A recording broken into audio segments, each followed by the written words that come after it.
1843.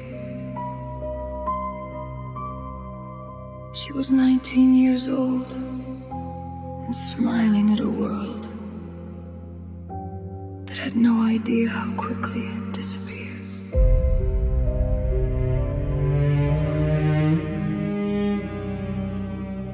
She spoke too fast when she was nervous, could never lie without laughing first, always reached for my hand in crowds like she thought I might vanish.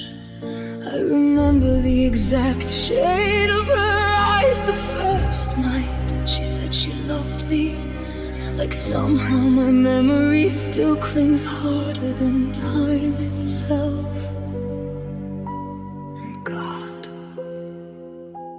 I loved her instantly,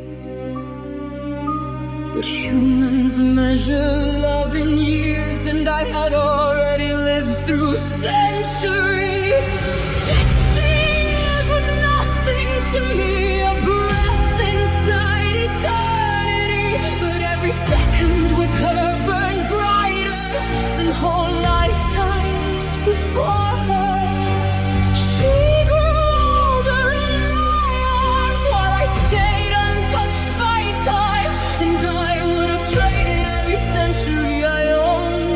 Just to let her keep breathing beside me.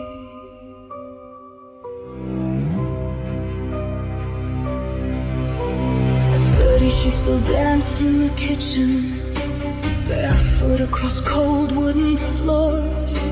At 40 she started wearing glasses and pretending not to notice the gray. At 50, her hands began trembling. At 60, she slept more than she used to. And every year I loved her more violently, because every year I knew what was coming. I searched for every story, every myth that promised immortality shared, but 60 years was nothing to me, and still it shattered everything. Because no ancient power, no curse, no blood could save her from being human. I begged the darkness for a miracle, for once in my endless life.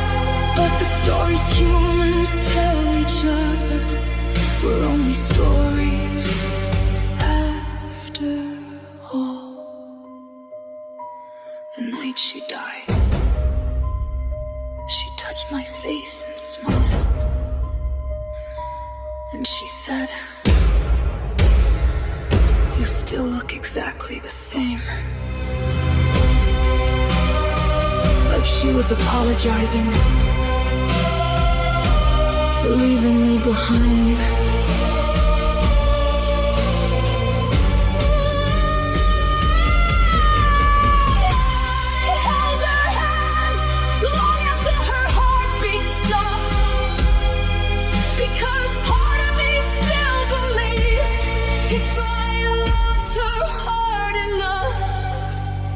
The world would change its mind.